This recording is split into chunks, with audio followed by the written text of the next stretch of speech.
The days are longer, the calendar is filling up, and I want to feel as good as this beautiful summer weather. That's why I've been loving Groons. It's one daily pack of gummies that covers my greens, vitamins, and minerals, and even has 6 grams of prebiotic fiber. So I don't need to juggle a complicated wellness routine on top of everything else. They taste amazing. They're easy to toss in my bag on the go. Plus, they're vegan, gluten free, and HSA, FSA eligible for reimbursement. Save up to 52% off with promo code podcast at gruns.co. That's code podcast at gruns.co.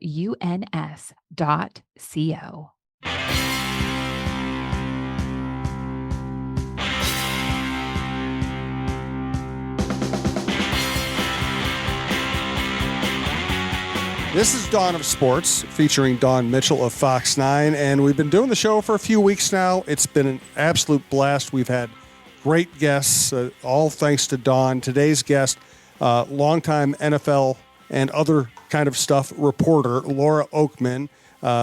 Really, important person in the business. I think it's going to be a really fascinating conversation about not only her career, but how she has empowered other women. Really looking forward to that conversation.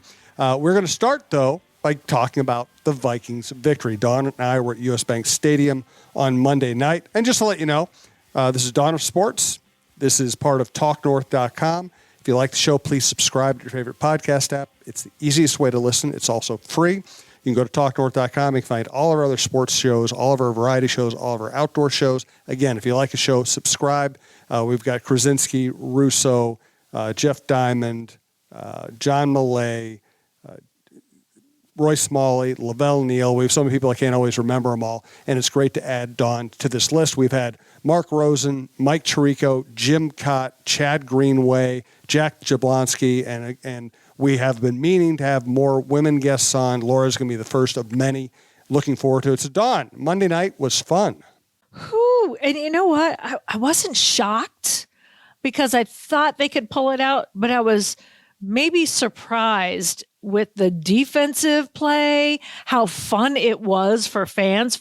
And it was enjoyable. I don't know for you, Jim, but it was enjoyable for me to watch too. It was a great game. It was good football. After that initial pickoff, it was enjoyable to watch. That I left there going, wow, that was a feel-good win. It was. And, I'm going to brag because I never get a chance to brag because I don't pick games very accurately very often. But on the Viking Update show last week, I said that they would beat the 49ers. You did? Yeah, I just had this weird feeling. Yeah. I just thought that playing at home Monday night, they hadn't played well all season. I think they're better than they've shown. I thought they'd be geared up for it. Trent Williams and Deebo Samuel being out, even the playing field a little bit. I just had a feeling that they would find a way to at least make it close in the fourth quarter. And frankly, they were better than that. They led the whole way. Mm-hmm. And one of the most impressive things for me, Dawn, was the fact that Jordan Addison, while replacing Justin Jefferson, having to take over the number one role as a rookie, and a very small rookie, by the way, first route he runs, corner plays physical, jams him, steals the ball from him. Bye-bye. And you wonder, okay, is he just not going to be able to face up to a physical defense? And then he dominated that physical defense the rest of the way. He could have caught 4 touchdown passes. Oh, easily. One time, the defensive back grabbed his hand on a pass I'm sure he would have caught. And as well as Kirk Cousins played, and Kirk Cousins played great, he did miss Addison in the back of the end zone once. Yes, he did. Well, what I really like, too, is they talked all week about responding, right? Yeah. You feel like, is that another buzzword? When you saw it in his face, we can't see really from the press box, but you look up, you can catch a review here and there. And so we asked him at the end of the game, and he said he went right after that initial, he basically had the ball ripped out of his hands. Players can get embarrassed. They can get, especially a rookie, can get deflated. He got mad. And I like that. I really like that attitude that he got mad and was like, I went into kill mode after that. And I wonder if that's going to be kind of a thing for his career. So the fact that he not only got mad, then the defense backed it up real quick, right? So that was kind of like, it kind of took the sting away. And then he got this first touchdown. What I really loved was the payback one. In the biggest play of the game. The biggest play, his payback touchdown. That was just beautiful. So I really enjoyed seeing a guy. I mean, I've told you about my whole Larry Bird story, right? You get the embarrassment, you handle it, you eat your dose, and then you come back. And so I love to see him do that. When I asked him, I said, you're fearless in the middle.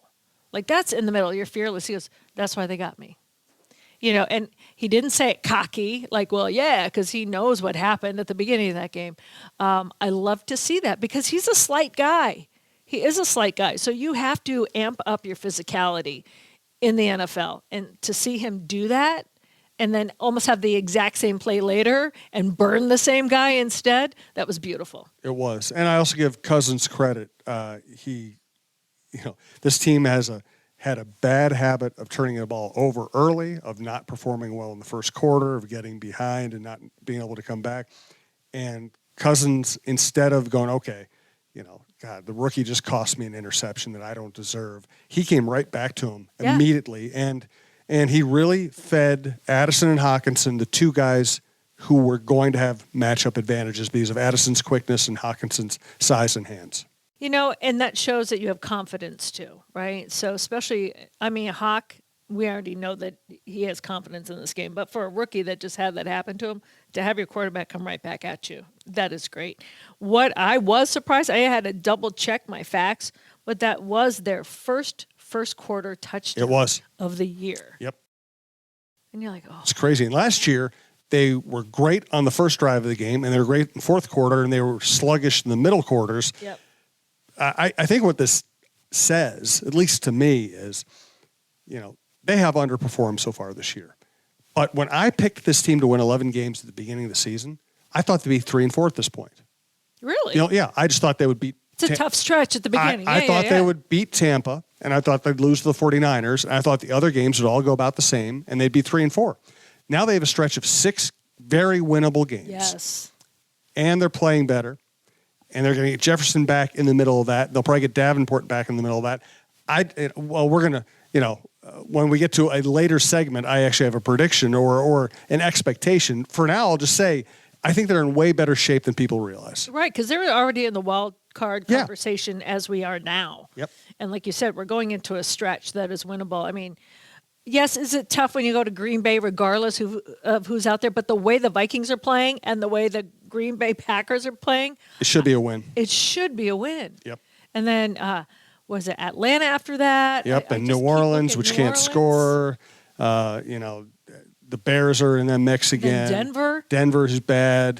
They've got a chance to go on a run here. Exactly. And what I was really happy about, okay, they got the offense going. Great. They got a touchdown before the half, too. It wasn't that sluggish, like, all right, we're going to limp into halftime kind of feel. And then when the defense came out, when Cam Bynum got those 2 interceptions in the fourth quarter, and especially where you're like, oh, my gosh, here's the offense, right? Punting it away. Yep. And I just said, the defense needs to nail this down. And then to have Cam Bynum get the second one. First of all, he's such a good kid. He's a great guy. He's a great guy. Just to see in the locker room. So anyway, aside from plays, I want to talk about the celebrations. Okay? They got back to being creative. They got back to like 2017, right? They even stole one. They stole the duck, duck, gray duck, they right? Did. They repurposed that. The limbo had me actually laughing out loud. And I want to go back and see who the guys were that were holding them up, like, the stilts kind of guys. But I was like, oh my gosh. And so when I asked them after the game, Cam said it, Jordan Hicks said it, they said, this was by design. We talked about the fact that we hadn't been having fun. We hadn't been celebrating. So we're like, it's almost like karma. It's almost like, hey, let's do a celebration. Let's practice them this week because it just means we're going to get them. Well, think about it. I was always fascinated. I read a scientific study once about volleyball teams, and they said the volleyball teams that actually touch each other the most. And I mean, like fist bump, hugs, hand slaps, however you want to do it, are the most successful. It's team building. And you got to think, psychologically, if you're in the middle of the week practicing celebrations, what a great mindset that puts you in. How fun is it? Yeah, I think I read something similar, and it was about high-fiving. Yeah. and just that, and that it already gets you in that victorious mindset. Some people think that's hocus pocus. I totally believe in it. I think it's true. It's like, I think words are powerful. How you speak out loud is powerful. So the fact that they said, no, this was a conscious thing for us to go and do that, I thought that was really cool. So I enjoyed that. Now, the worm, that is hard. I used to be able to do the worm, and I say used to. But man, to do it twice. And I have a history of back injuries. I would never try the worm. Oh, yeah.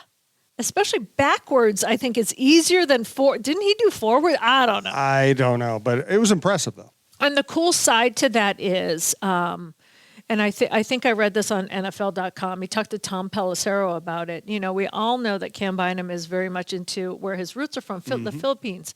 But what we didn't know, and I know he got married this summer, beautiful wife, beautiful setting for the wedding. They got married over there, and he was doing all of his training there. But she's still there. She can't get a visa to come here.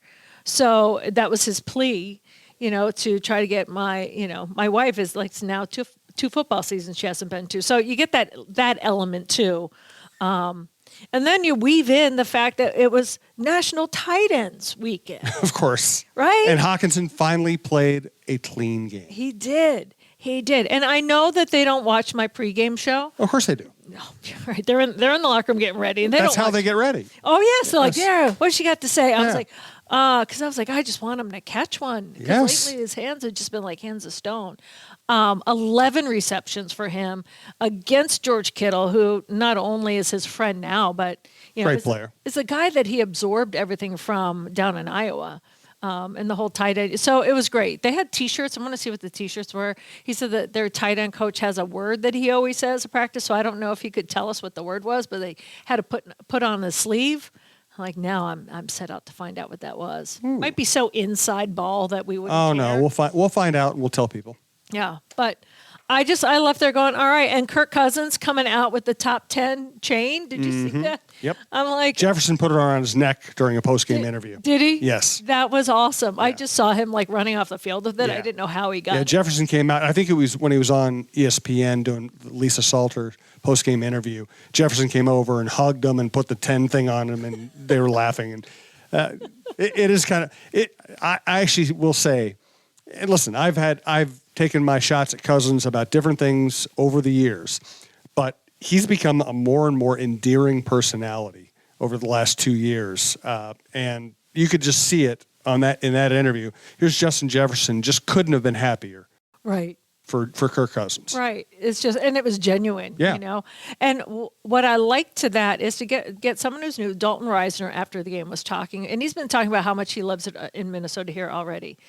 But he said, listen, it's different here. And it's not just, I'm somewhere new and I'm finally playing and I start. He goes, it's just different. The way KO runs this team, he goes, and I'm not long in the tooth, a well-traveled veteran. I've been one other team, but I've been on one other team that had the same record at one point as this team, and just how the different mindset is. And he just says, I'm just blown away from it. He goes, I love it. He said, the first time I go into the huddle, and I'm like, okay, oh my God, I'm going to be here. Here's Kirk Cousins, and then here's Justin Jefferson, and then here's he goes, at practice, he goes, and what they say, welcome to the party. He goes, that, and I was like, all right. So that was his initial thing, like, welcome to the party. But to see how he said, I haven't been here long, but I've seen them handle losses. I've seen them handle practices, and now I've seen this. He goes, I love it. So to have like this guy be unabashed about how much he loves not only how they handle stuff, but the guys, that was really kind of cool. It was really kind of cool to hear. All right, before we get to Laura, we're going to buzz through some topics. We want to thank our longtime sponsors, Rudy Luther Toyota and All Energy Solar. We'll tell you more about them later.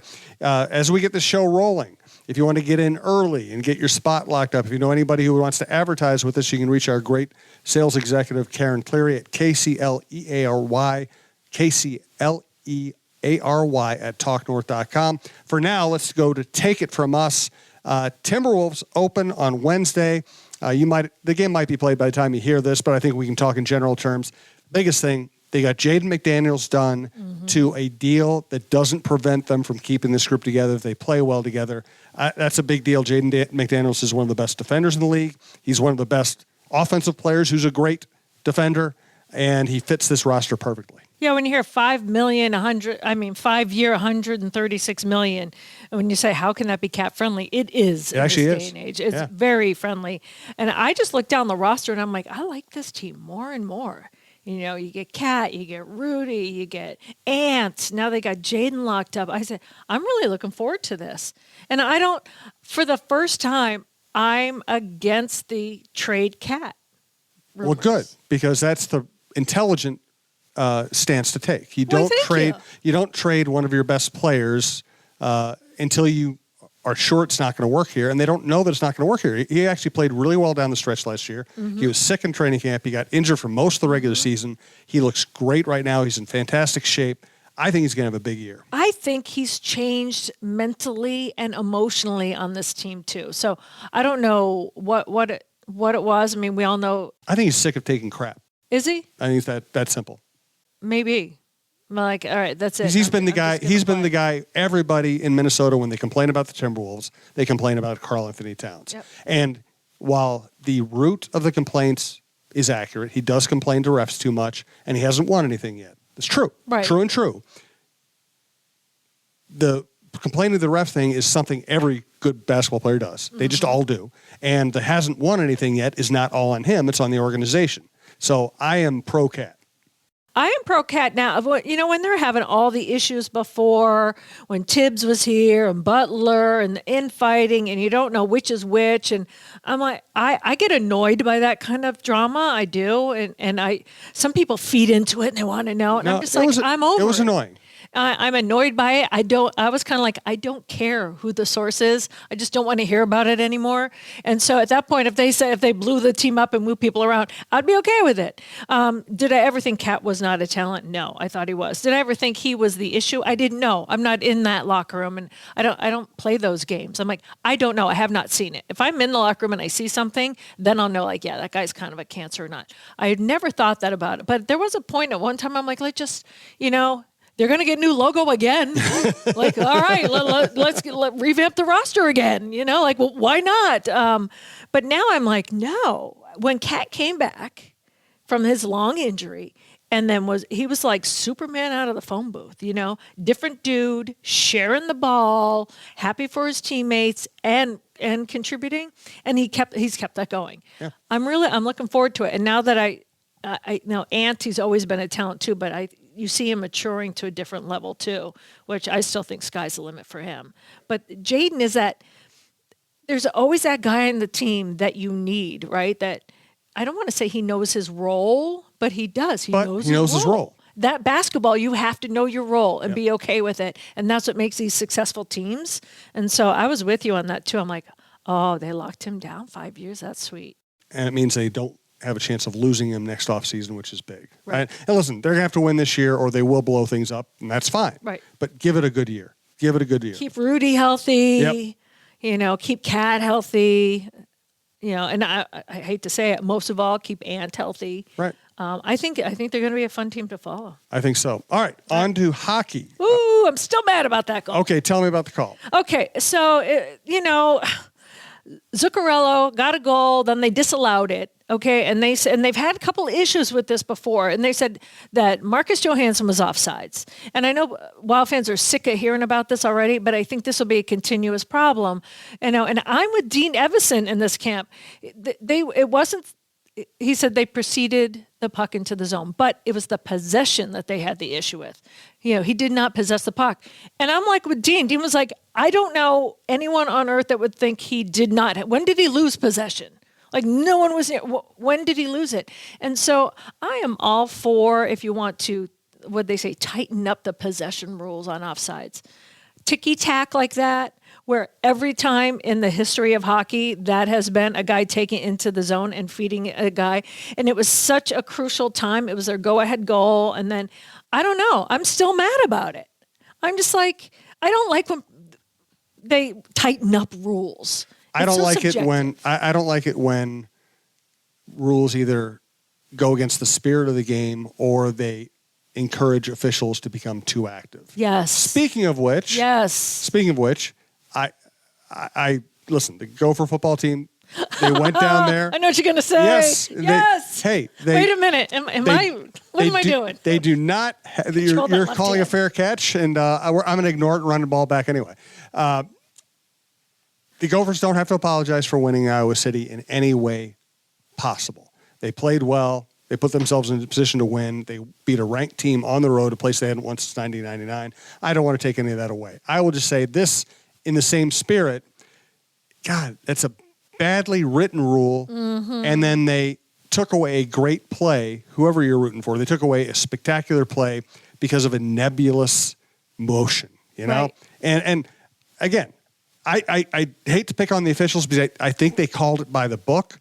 So I'm really not going against the officials here. I hate that the rule could be written in a way where a guy waggling his left arm under his shoulder could be misconstrued as a fair catch. Right, because I played soccer. It's not the same, but when you're excited that something can be coming your way. He was obviously waving for people to get away from the football. He was not calling a fair catch. Right, he's like, hey, like to his guys, yes. Right? And then to further, if you really go into the weeds, because people were texting me, right? They're like, he did not call for a fair catch. It was an invalid catch, whatever. I'm like, basically, at the end of the day, it's the same thing. And they're what? I said, don't call it an invalid catch. It's either a fair catch or it's not. And it's obvious. He didn't raise his hand over his head. It wasn't obvious. And then the rule even says you can point, but you can't kind of wave-ish your hand. And exactly. And that's where I'm like, what? That's what bothers me. Badly written rules, yes. They always become obvious how badly they are written in crucial moments like that. And the kid made a spectacular play. It was a great run. Right? Went down, scored. I was like, oh my gosh. I thought they were reviewing it that he stepped out of bounds. Me too. Or did something, right? Yeah. And then I was like, wait, what? What are they doing?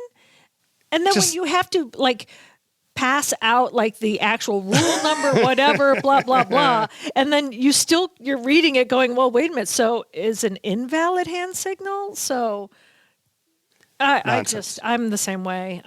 It happened. I said, for the first time, a Minnesota team was on the good end of a bad call. That's absolutely true. And especially the Gophers. Right. So no apologies. Nope. You take it because it's happened to you in the past. But yeah, it wasn't like we were talking about the Vikings. That's a feel-good win. It was more like...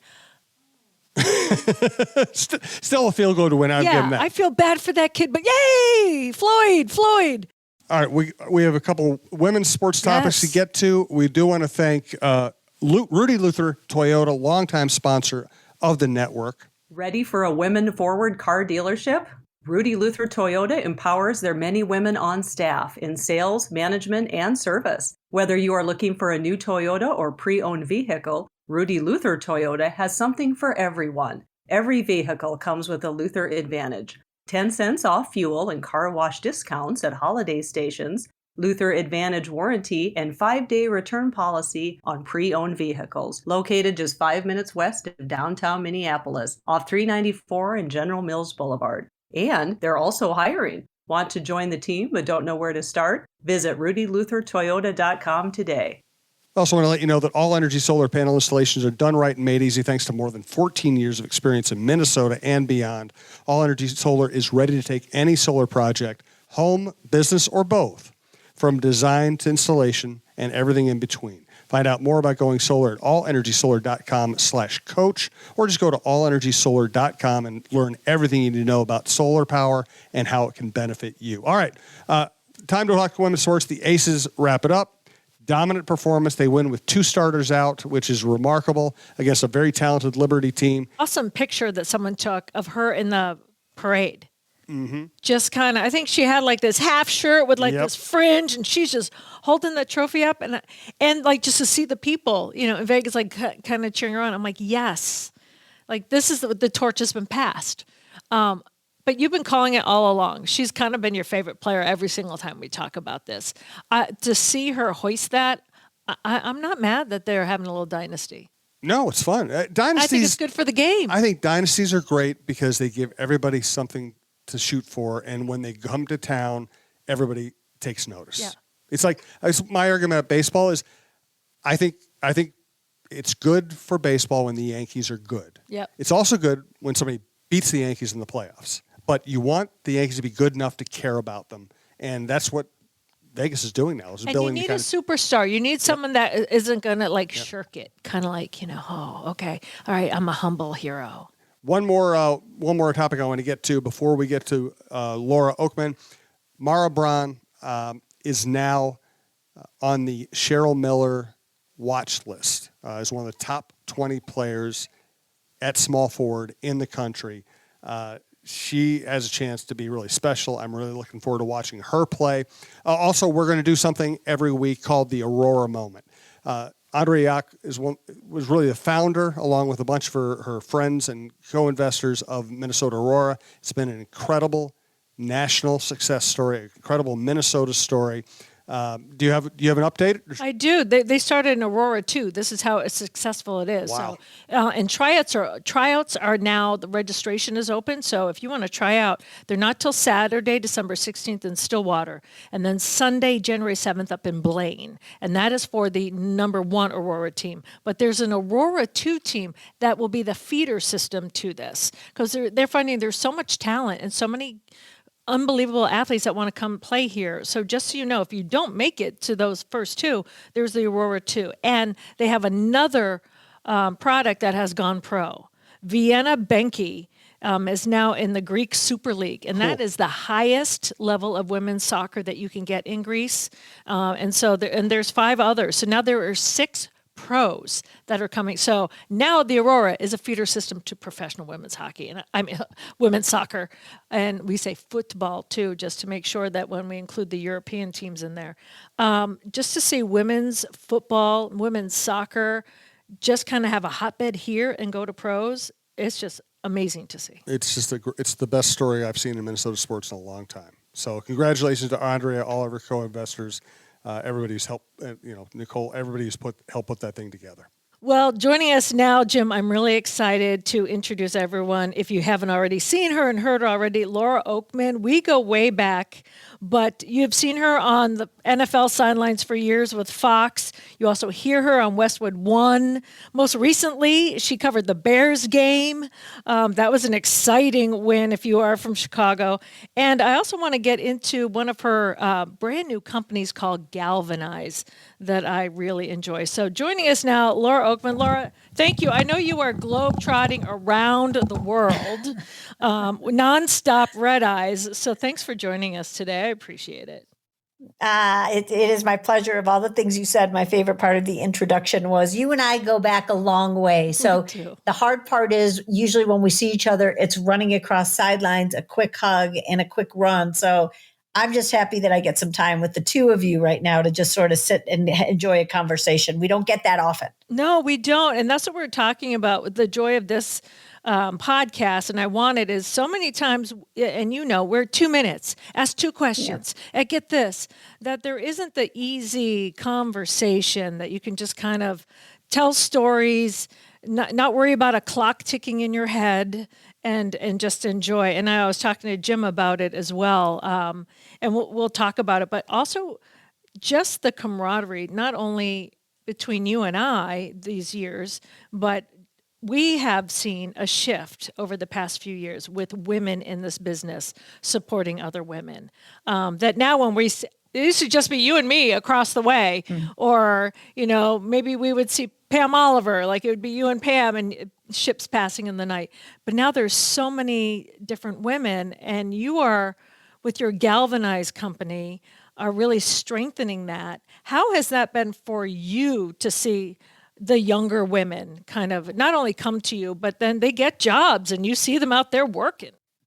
And now we're at the point, we've been around 12 years now. So now they're hiring each other, and now they're in each other's weddings, and now they're godmothers to each other's babies. And boy, it makes me feel so proud. I was going to say so old, and I'm really doing my best not to make age jokes anymore because I hate them. And because one of the reasons I'm still doing what I'm doing is because I want these young women to see women over 50 still crushing it and living their best lives. And you and I never got to see that in our industry. And so I just know that at times I look around when I'm with all these women and I go, man, I would have killed for this. And then I think, well, if I would have had this, I would have never wanted to create it. Right. And so it makes, if I would have had the choice in hindsight, either you can be around, surrounded by amazing women, or you can create something that's bigger than my job. I would take this all day. And it's incredible. We're past 5,000 women now. And so to see how I still get pictures from women who did a boot camp 12 years ago. And so to see them in these incredible jobs and in these incredible lives and their families. I'm not a mom. So it's allowed my mother's heart to grow 10 sizes and let me feel like I have over 5,000 kids. I'm glad you said that, because there are a couple of women that I know that have done your camps, and they said, listen, I don't even know if I want to be a sideline reporter, but I came away from it feeling empowered and feeling loved and feeling more than. And that made my heart grow for you. So, because you always think of, what do you want to empower young women? You want them to make the choice. You don't have to go be a reporter. If you want to, that's great. But if you learn something that you can take for your life forward and feel better about yourself and to feel supported by other women, I think you've done the job exponentially already at that point. And everyone in the beginning of Galvanize, when it first started, the heavy majority was women on camera. And that made sense because that's what I knew. And that's sort of, what I based it around, is to help you all get better on camera. And I focused more on that. And then it started being off camera. And then it started being, hey, let's grab everybody in sports. And so now we do workshops and boot camps, and I'll have 26 women and there's nobody on camera. And that's really, really important to me, because I want to raise commissioners, and I want to raise presidents, and I want to raise general managers and head coaches. And so I love my women on camera, but I really love my women who come to Galvanize and say, I'm not sure yet what I want to do. Because you and I, as women, 30 years ago, getting into this industry, the only thing we saw was a woman on a field holding a microphone. And if I was getting into it now, I wouldn't go near this job. I'd be going for the power. Right. I'd be going to hire people. And so what I always say is kind of what you were saying. When you and I started, we could count women. And I used to, at my first Super Bowl, my first Olympics, I'd always count women because I could. And so in the beginning, that you could count on one hand. Then suddenly you could count on two hands. And now we could never count. There's so many women, which is amazing. But if we counted how many women are in power, and how many women hire, and how many women are truly in impactful positions that make or change our industry, we're back to one hand again. And so that's really where my focus is now.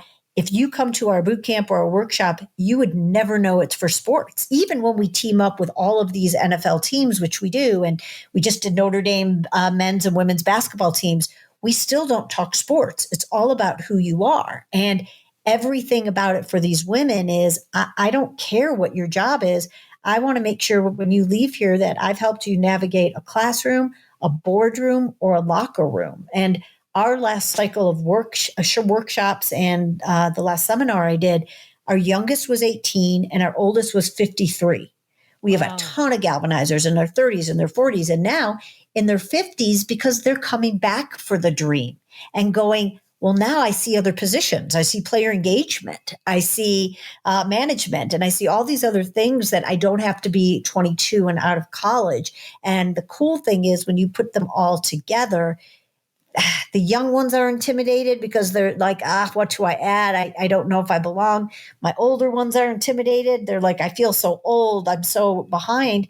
And they wind up inspiring each other in this really cool way that, again, has nothing to do with sports. I just hope they have the confidence, whatever they're stepping into in sports and in life and work, whatever, to finally get out of their heads and into their confidence.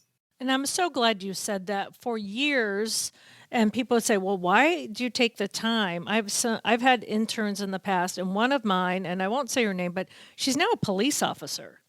Awesome. And she said, what I loved is when I told you I wasn't quite sure what I wanted to do in college, you're about empowering me to make my decision and how to find my voice and how to speak up for myself. And even at times where I think sometimes the interns notice when I'm put in positions where speaking up for myself, you get some clap back. And they've learned like, okay, so if it's hard for her, if it's hard for Dawn, who I'm watching, to still stand up for herself in that situation and to do so professionally, I get that greatest feedback from the people who aren't doing what I'm doing because they're following what they want to do. So it's like I'm a mom now, and I'm teaching my daughter the things that you taught me, or I'm a police officer, and thanks for having patience with me because I ultimately decided I didn't want to be a reporter. And I'm like, that's not what empowering other women is about. It's about having the choice and doing that. And you said something, Laura, that really stands out to me.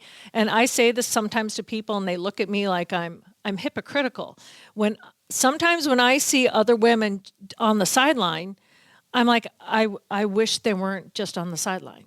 So I get angry when it's the stereotypical job for a woman to start at.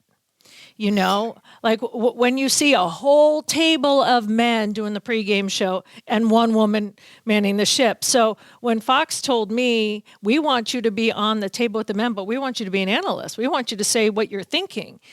So that was out of the box. Have I hosted? I enjoy hosting, yes. And then the other men are the analysts. But when they said, you know it just as well, I mean, you didn't play the game, but you know the game and you bring a different voice. People say, why do you like being on the desk for your Vikings pregame show so much? I go, because I get to be in that role. And women get to see me in that role. I'm not just, hi, welcome, and what do the guys think? It is, this is what I think. And when you look around, like you said, you can count that on one hand. Yeah. And I think the position has never found its way. I think that every time you have a different producer, they view sideline reporters very differently. Some value them very much and know how important eyes and ears are down there. And some don't see the value at all and tell you that. And so it's a role that it shows that, right? Mm-hmm. It shows that on television, depending on the network and station that you watch, and how active the reporter is and how inclusive the team is, with usually a her, but sometimes a him. Mm-hmm. And I think it's changed a lot. You brought up Pam Oliver, and Pam's one of my closest friends, and Pam and I talk a lot about this. And when Pam and I got to this level, Pam, before me, but we already had our journalistic bones in. We were actual journalists. We were reporters. We had done news. We had done sports. We had anchored and hosted 30-minute, 60-minute shows. And I had worked at 2 24-hour networks by the time I got to a sideline position. And so it was a position that was viewed very differently. Now it's become, quote, the girl position, the girl role. And what's happened is it's their first job. And it scares me to death because the team reporter role, not all, but many, and the sideline reporter role, not all, but many, they are gigs, but they're not going to be long-lasting careers. And Correct. So I just at our last seminar, Pam was there, and we were having a conversation in front of everyone. And I think like at 33 years, Pam's probably 5-6 years longer than me. And saying if we would have started as sideline reporters, we would have never lasted over 3 decades. Mm-hmm. And that's what worries me about the position. But at the end of the day, you have to find whatever your role is, right? Like I did the desk for a long time and I didn't find my joy there. And so I find it in the field, but you just have to make sure that you are creating what you do better than anyone. For a long time, I competed with my analysts and thought I was supposed to watch every single, cut up and every film and everything they were watching. And then I one day finally realized, you know what? Daryl Johnson is a 3-time Super Bowl champion. He is always going to know more football than me. But what can I do better than Daryl? And so I went, you know what? I can build relationships better. I can know the ins and outs of a locker room. I can get to know everyone. So I very much started honing my skills and going, here's what I bring that no one else does. And to this day, when Daryl has to get someone's phone number or ask me about how a locker room is, Daryl calls me and goes, what have you heard about this? Or do you have this person's phone number? Because he knows how hard I work at that. And so I think it's just always making sure, even as a woman, when you're put in that box, to go, how do I get out of this box? And if you're feeling like I'll just say this. What's frustrating with that is I'm a 50-something-year-old woman who can easily get out of my box now, right? I finally have my voice and my confidence, and I can speak up and defend myself. But if I'm 23 years old and I'm put in a box and my producer says, you have no value, we can do this game tomorrow and you don't need to be here. Nobody will, bat an eye, which is what I was told.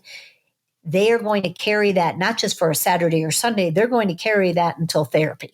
Right. They're going to carry that until they eventually go, okay, I do have value and I do have worth. And that's what I hate about these positions right now for women, which is we're just put in a box, and that takes a long time to get out of it, a lot of confidence. And that's hard at 23, 26 years old. Yeah, and I think people also don't know the inner workings sometimes. So when I did sidelines for Fox, I did them for regional, and it's not like the crew that you're with every single game. There are some people, they have the same crew, the A crew or the B crew. You have your same producers, directors, announcers. I would get a new director, new crew every single time. So you're basically going in cold. And they're like, okay, so this is what we're looking for in a sideline reporter. And you do that. So one would tell me, hey, Dawn, sell me your story. Like if you see something and you want to talk about it during the game, sell it to me. Like talk to me in the headsets, talk to me. Another director would be like, I only come to you for injuries and halftime updates, and so for me, like you, I'd already been in the business a minute before I started doing it. I'm like, okay, so I'm getting a different person. I'm getting a different style. Let's see what I like. I've had to work for some stories. Hey, that guy that's on the offensive line, that guy that's on the defensive line, they're jawing at each other. They're like best man at each other's weddings. Like what? Sure, we'll come down to you. Then they'll come down to you and you tell that story. But then there was a guy that I knew. I'm not going to say his name. He's still a really good friend of mine. We worked before he became a big director. And he's like, Dawn, what? We've known each other for like 15 years, 20 years. I love you. I'm only going to come to you if there's an injury, and that's it. And so I said to him, do I still get paid the same? He goes, yeah. I go, all right. But that was me. If I were 20 years old and he said that to me, I would feel not valued. And now I'm at the point in my life too, that if I don't feel valued, I will tell people. Like, I'll either come out and say I don't feel valued in this moment, or you let them know in other ways. But you're right, Laura, a 20-year-old, they're in therapy or they get out of the business. There's so many women, people are like, well, where are they now?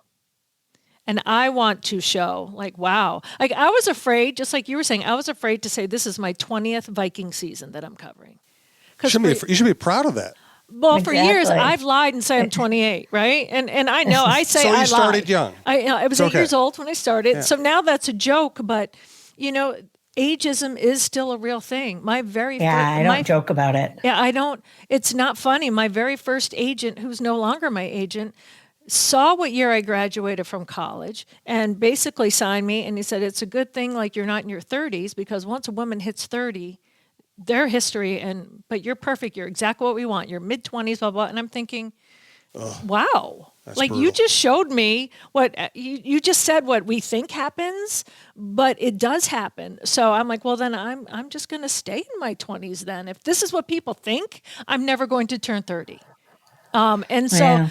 and then, then other women will say to you like, well, I don't have a problem with my age. And I'm like, I have no problem with my age, but my business does. So I'm not going to let people know.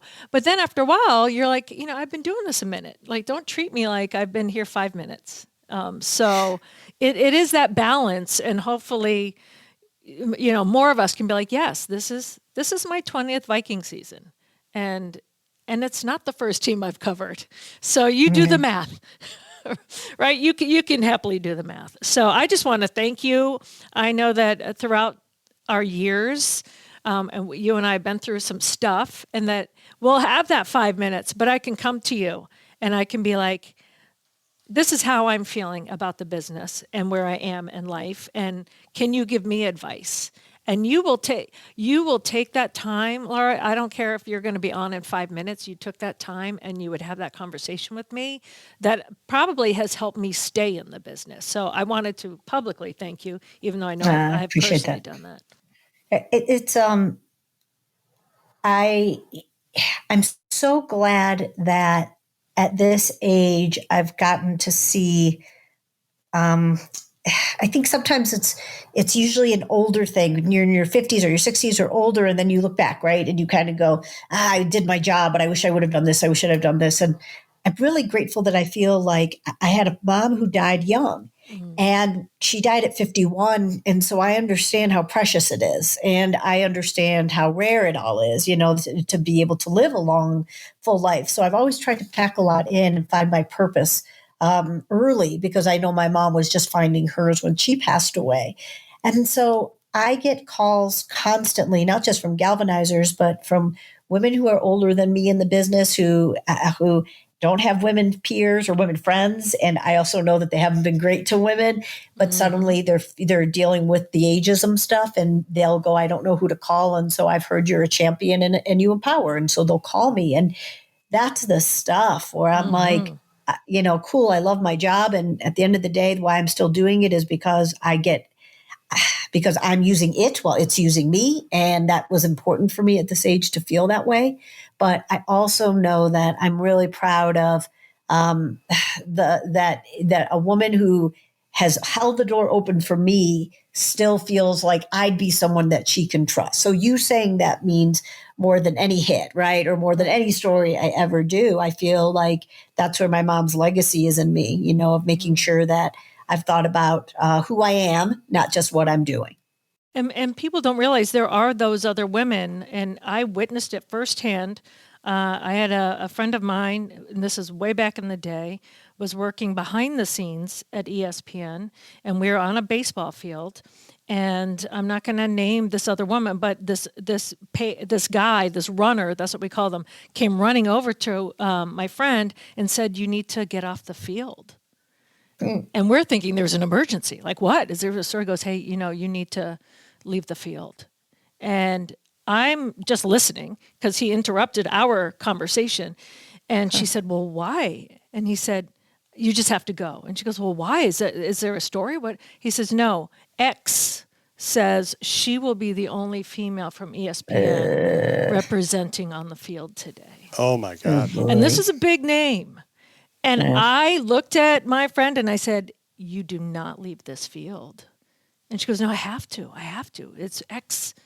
And I think I've always felt, and I was young in my career, I think in that moment, made me double down on I don't care. I will help whatever woman. I had Leslie Visser, who was like, every time I see another woman on the field, Dawn, I'm so excited. I had the exact opposite as a mentor.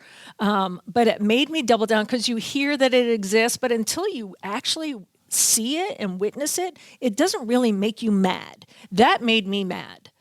And I've never looked at that person the same way. They don't even know, but I've never looked at that person the same way again. And I will be like, if any woman wants me to help, I don't care. Someone said, well, what if you help a woman who gets your job? I said, then I wasn't meant to hold on to it. Like, I am not white knuckling any job because I will never do to another woman what I just saw done there. It still to this day gets me mad, and it was many, many years ago. But so people are like, oh, that really happens? I said, it happens. Some women want to be the only woman. But I have found over the past few years, and maybe the times are changing, younger women supporting younger women.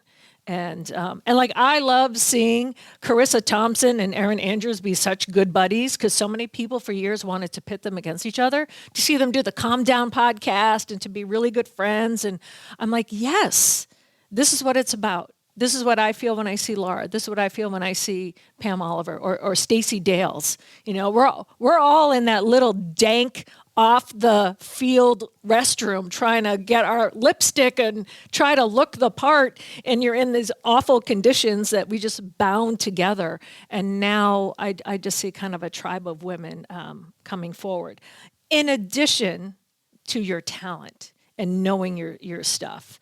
And that brings me forward, Laura, because I just want to say, like, the Bears game that you were most recently at, when Tyson Bagent won, and your on-field interview, I just want to say, like, as a person that does this, it was fantastic because people don't know who this kid is really.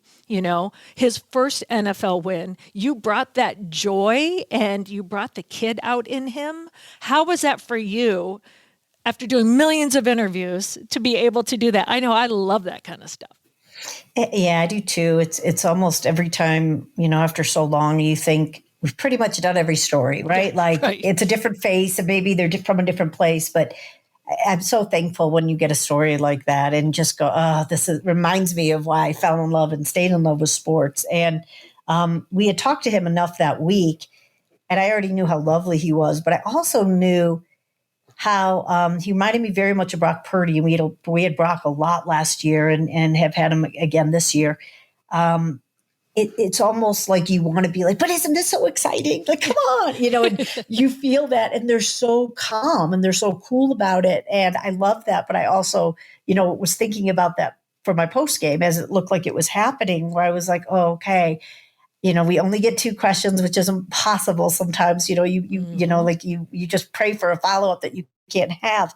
But I was really grateful that the last 10 years, probably, I have really focused so much more on who players are versus what they do. And I've called the last, few seasons since COVID my season of purpose, and tried to really make sure that I'm showing who these men are and who their families are. And, and I think I shied away from those stories early because I was so worried they were women's stories or girl stories. And so I never wanted to tell them. And now that's all I do is, I'm obsessed. If it doesn't matter if it's a football field or if I'm sitting next to you on an airplane, I want to know what you've overcome in life. Right. And so I loved getting that with him because I was trying to think, while the clock's winding down, like, okay, how do I do this? And you understand this, where I was like, if I make it about him, I'm not going to get anything. And if you watch the interview, it was my favorite thing in the world. Because it's his first network interview, and that there is some nerves with that. And I saw that, and he came over and he couldn't be lovelier about, like how great to kind of bookend our weekend together. And so the second question, when I said, let's inspire some people today, and he nodded at me. Yes. And that's how I wanted him out of his head to go, let's not make this about you. Let's make this bigger, because I know he wants to inspire. And he took it like a seasoned vet.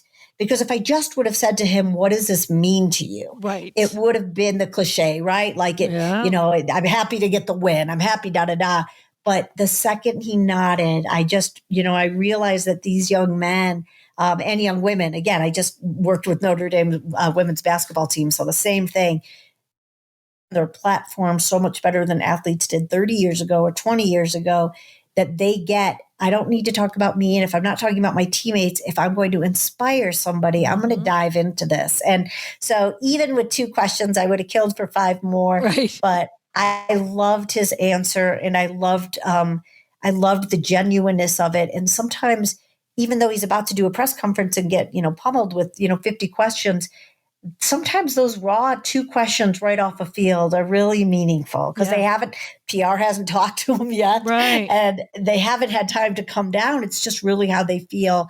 And I felt that was like a lovely, true answer that he gave about really wanting to make sure that every other Division II, Division III kid that's told you don't belong here realizes where he is right now at this moment. And I thought he shared that beautifully. Oh, it was fantastic. And people don't realize you only get 2 questions. Sometimes you get 1, right?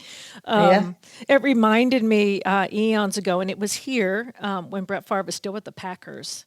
And he came here, and remember, he had the touchdown record for a little bit. But I was doing the sidelines, and the producer tells you, they said, first of all, Dawn, you have to get the interview because he wouldn't tell us. Usually they secure it for you. He's like, he won't do it. Or he hasn't said he would. So the director's mayor, you have to secure Brett. So thankfully, I'd covered the Packers in the past. So I went to Aaron Popke, who used to be PR. He was up there, he's on the field. I go, if I want to get his interview. And he said, I'll talk to Brett in the timeouts. So then he comes over and goes, he said, if he wins, he'll do it. I'm like, okay, great. So now it looked like they were going to win. And then the director says in my ear, Dawn, he cannot say this means nothing to him. He can't say that. Right. And so I was like, okay, so like, Laura, you have to craft a question a certain way. And it also helps if you know the athlete a little bit. Like you're saying, this guy's young, you have to read into like his foibles or how to use it. So I'm like, it's Brett Favre. And he can't say this touchdown record means nothing. So all of a sudden I go, okay, I got it. Because Brett Favre too, he's all about the team, right? So I'm like, well, they just improved to 4-0. I said, so I'm just going to weave it in there. And Brett can talk, right? So I'm like, I only got one question, and people like, that was a great interview. I got one question. And I basically said, Brett, you improved to 4-0. You came in here, you got a win with this team. That means nothing more to you. And on top of it, you get the touchdown record. Dawn, you're absolutely right. And then it goes on for like 5 minutes. But it's almost like you learn in J school. You can't ask a yes or no question. You have to ask it so that they can answer it. But then you have to ask it, right? You didn't want Tyson to shut down, so you have to ask it to open it up. Just like with Favre, I didn't want to be like, nope, the touchdown means nothing. I won. So you have to couch it. So sometimes people at home don't realize, like I got one or two shots to kind of to create this. But so much of it is the relationship of, I know I learned as a young reporter, I covered the Bulls. I covered Michael Jordan playing baseball. And I remember one time kind of stalking him, waiting for him walking out of the parking lot to the locker room pregame. And I was waiting in a place and like kind of jumped out and was like, Michael, la, la, la, la, la, whatever I needed. And he stopped and he kind of like put his hand out and he's like, Laura, hello, I'm good. How are you? And I was like, oh, I'm so sorry. And he was like, no, I get it. Like, I know what you're doing. I know you have 34 seconds. He's like, but hello. And that was the greatest gift he could have given a young reporter. I was probably 25 at the time of got it. And always making sure I never, ever, ever start any interview. And that's pretty hard post game when people, you're running, you're grabbing someone, but I will always hear Michael Jordan in my ear telling me to slow down and say hello. And so Yep. I make sure, even if my producer's yelling, go, go, go, I put that microphone down and I congratulate. I say something to connect me with him first. Yes. And at this point, we pretty much know everybody. We covered 32 and I've been around a long time. And that helps, right? Like, it's just the difference of just popping a microphone in someone's face and saying, tell me, or I want to know, or, what do you think? And it's just being a human. There's no trick to that. It's just, it's just the kindness and just of treating everybody like you want to be treated. And at the end of the day, that's always going to make someone open up in a much more vulnerable way and a much more genuine way. Is there any other failure that you have done that you share with people like that, to be like, hey, listen, I've been there, I've done that. Like, what was the hardest thing that you've ever had to do, and publicly, obviously?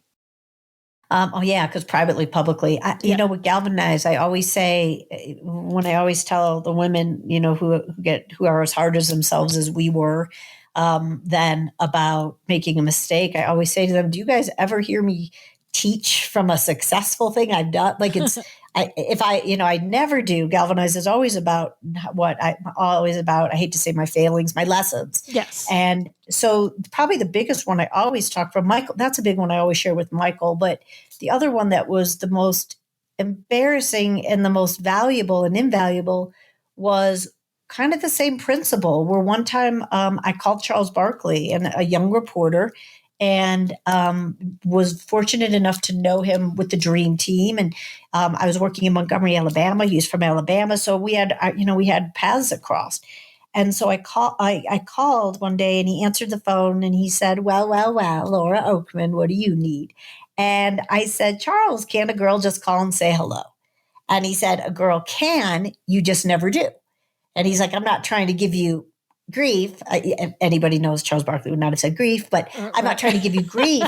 I just know when you call, you need something. So what do you need?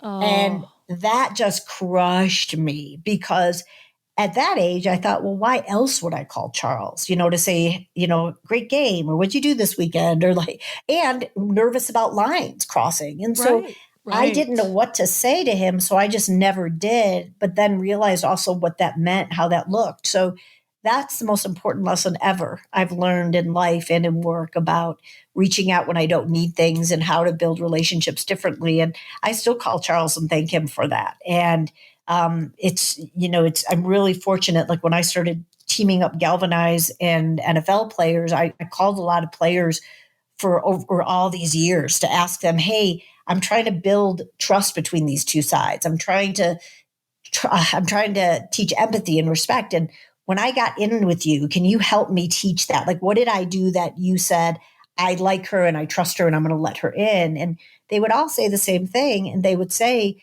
because you reached out 10 times, but you've only asked for things once. And so I would call Charles immediately and say, thank you, thank you for the gift of that lesson.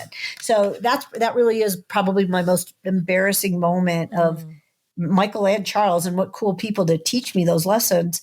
But being a young reporter who wasn't ready for those moments, I wasn't ready to cover Michael. I wasn't ready to cover Charles. And I'm really fortunate that those people taught me those lessons, but they taught me them in Montgomery, Alabama, and in Chattanooga, Tennessee. So by the time I got to CNN, by the time I got to Turner or Fox, I learned those lessons with some pretty cool people. But I was finally ready for not just, being on camera, but more importantly, the responsibility of telling people stories that came with it. Yeah, because there's a trust level that an athlete kind of gets with you. Yeah. And they have to know that they can trust you. And I think one of the hardest lessons, and it will always be this way until the end of time, that I don't know how we can change it. And I was just talking to one of my coworkers about it. That especially if you're young and in your 20s and you're a female and you're starting out, you can't. I did not go into a locker room unless I had my photographer. Yeah. Because they think you're in there for something else. Yeah. And I did not keep players' numbers in my phone. And I remember when I first got here, and I had worked in Chicago for 5 years, and I came here for the interview, and I remember my GM at the time, Carol Ruppel, saying, would you mind if I looked at your phone and saw your sources and see your sources to see how well sourced you are? And I said, I can hand you my phone and you can look at them, but you won't find a source in there. You won't find a male player source if that's what you're looking for. And I said, those are up in my old-fashioned Rolodex, locked in my desk. And she's like, what? And I said, if a woman has a male athlete's personal number in her phone, it can just, people can think it's a whole different relationship. And so I kept those lines very separate.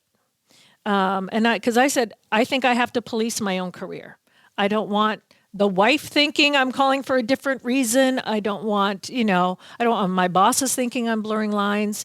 And that's just something I carried over from when my first job was in Boston, right? And you don't blur those lines. I grew up with the whole Lisa Olson issue, and I love Lisa. Yeah. But you learn those lessons. And I was like, this might take me longer to, but I'm not calling them unless I have a reason.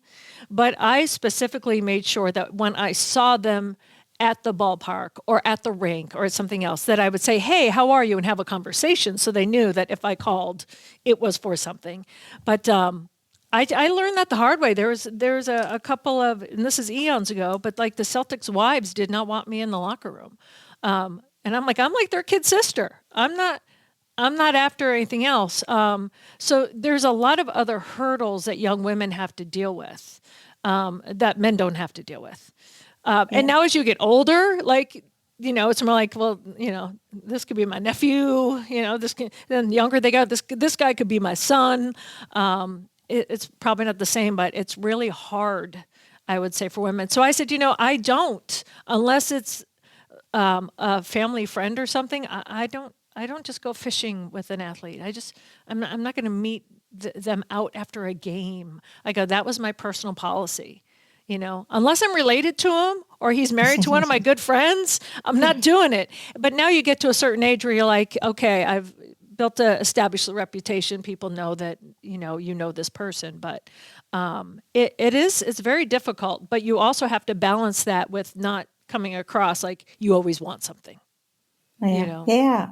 I think that's what's so cool about women finally teaming up and women sharing is we've all had to do it differently. We've all come up with the same obstacles and the same stereotypes and the same perceptions. And I think there's something really cool about sitting and having a glass of wine with contemporaries and asking nowadays, how'd you get through that, and not judging it and being like, really, like you did that. I actually did it this way. And yet here we all are. So Exactly. I think, right. So there's no right way. There's no wrong way. I think the hard thing about doing it all those years ago was just, you didn't have anyone to ask. You know, my best friend for 20 years was Stuart Scott. And Stuart, when Stuart and I first met, Stuart was at ESPN2. So like Stuart was just coming up. And so I just remember one day I walked into the Bulls. It was actually the day Alonzo Mourning was being traded to the Heat, and they were playing the Bulls.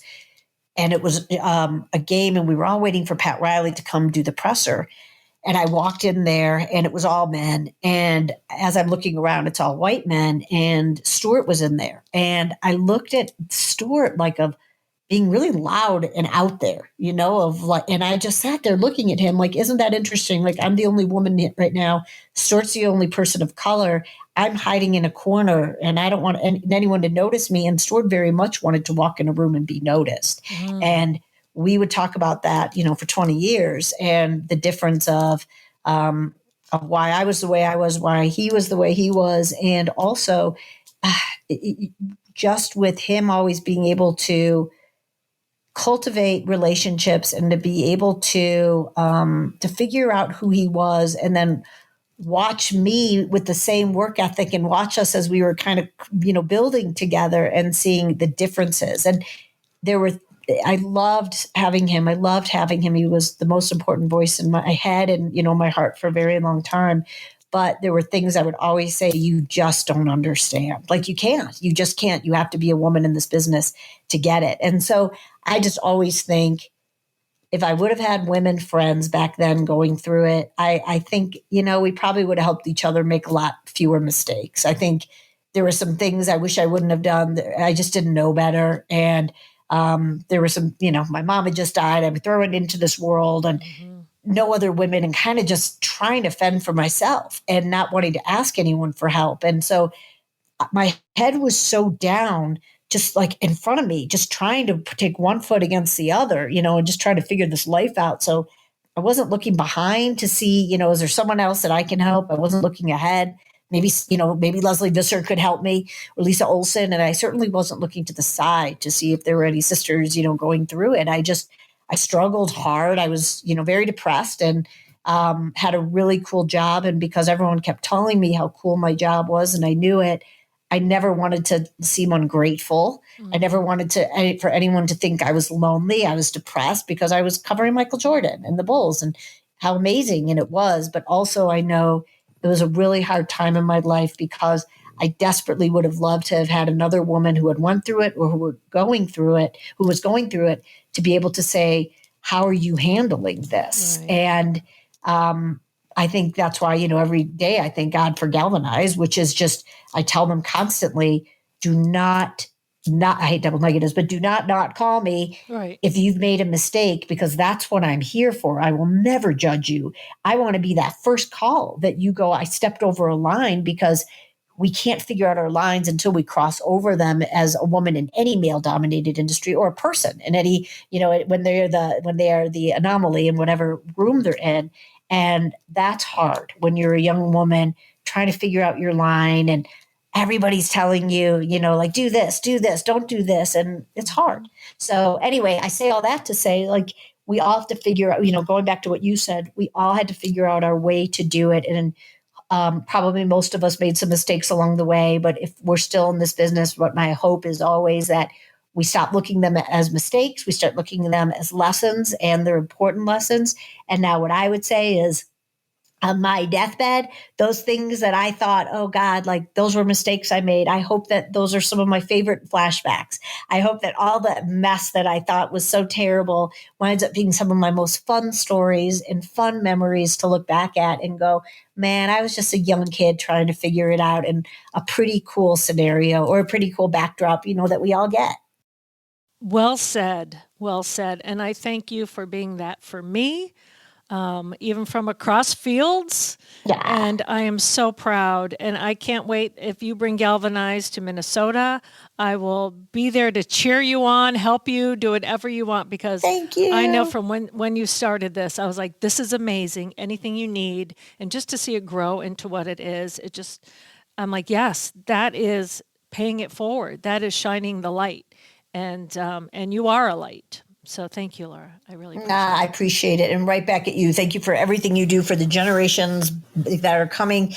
They keep coming. The generations behind us, and for being such a good friend along the way. So I can't tell you how much I've loved watching your career, watching you grow, more importantly, off camera as a person, and your happiness. So I can't thank you guys enough for having me on and just this conversation. Yes. And be careful on those red eyes. Right? There's so many germs out there, girl. I'm like, just protect yourself. Thank you for not putting me on Zoom today, you guys. Thank you for not making me get shower and look presentable today. Oh, you should see what Jim and I look like. No, you shouldn't, actually. Exactly. All right. Thank you so Thank you, much. Laura. Have a great week. Thanks, you All right, guys love too. you, So girl. appreciate the conversation. Okay. Same here.